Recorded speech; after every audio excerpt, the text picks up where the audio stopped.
It can be really hard to convince your players to try a new tabletop role-playing game, whether it be a new setting or a new system. It all can be very difficult, but often it is easier to convince your players, your current group, to try a new system than finding a whole new group altogether for that system that you really want to play. Well, in this video, we're going to go over 5 key strategies to convince your play group to try a new setting or system at your table. Start number 1. The first thing you need to do is to figure out what kind of game is good for your players. Don't come in with your own game in mind before you kind of really get a feel for what your group is like. Some groups are really driven by character narration, story moments, role-playing, social encounters, that kind of thing. But other groups just want to go dungeon delving, fight the monsters, get the MacGuffin, and move on.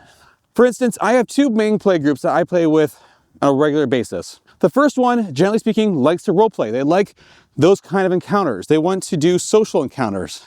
We could go the whole game without rolling any dice, and most of the players would be okay with that. But my other group, not so much. They like combat. If there's not a combat in a session, it might not be a very good session for them. They usually build their characters to do combat. They generally build their characters to fight things.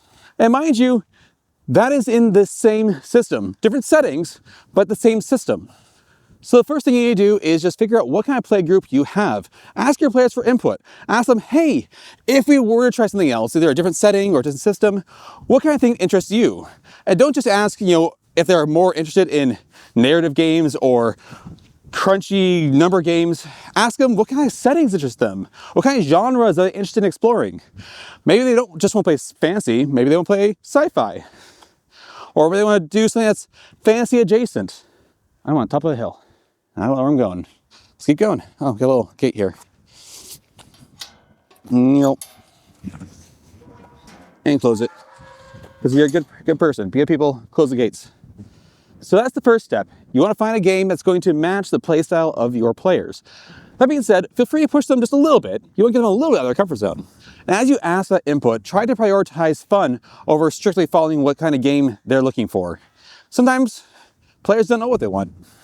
And that leads us into our next strategy, which is to do something that's different.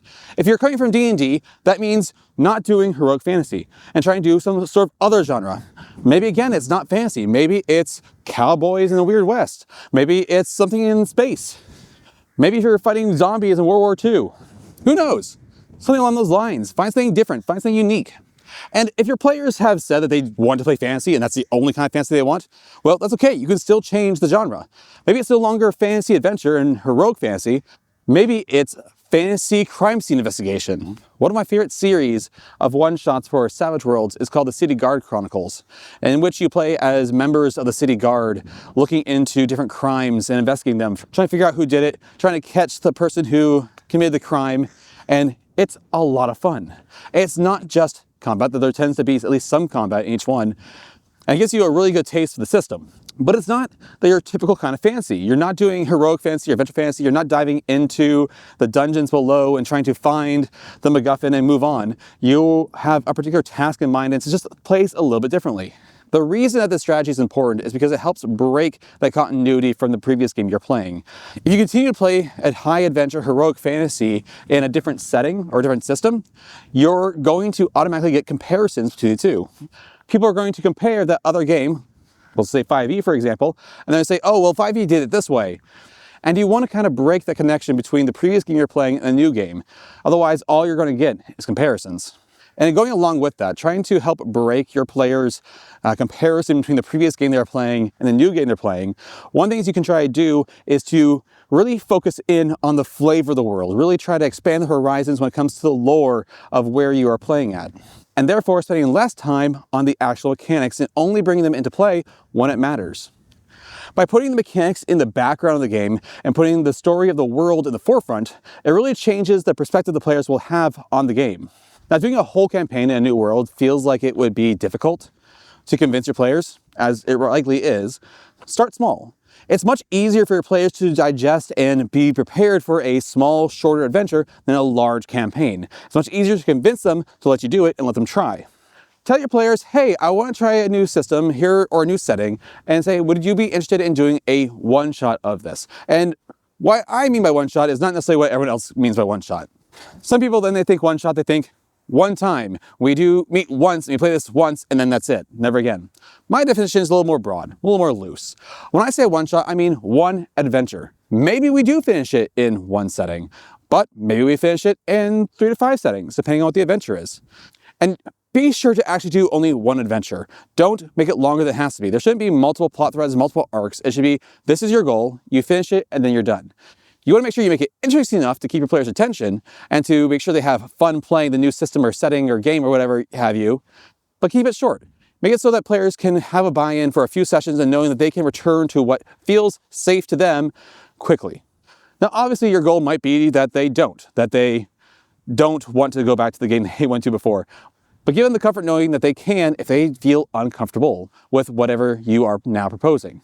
Simply put, a lot of your players may not want to try new systems, but they might give it a shot if it's not going to take too long. In order to help support the idea of making this not too long, the last strategy is to actually go ahead and provide your players with pre-generated characters.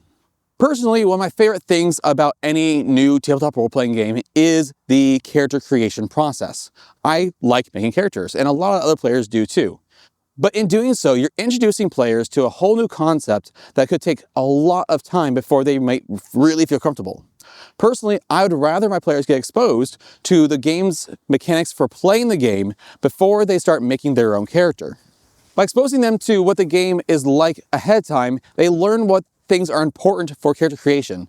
If you've never played the game before and you suddenly start making characters, you have no idea what's important and what's not.